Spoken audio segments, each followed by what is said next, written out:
Hey guys, welcome along to another LX3 restoration video.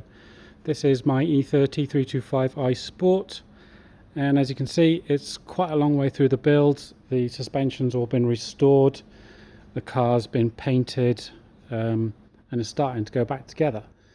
And we were wondering whether you wouldn't like to follow the rest of the build. Let us know in the comments if you'd like to see more of this car. Thank you.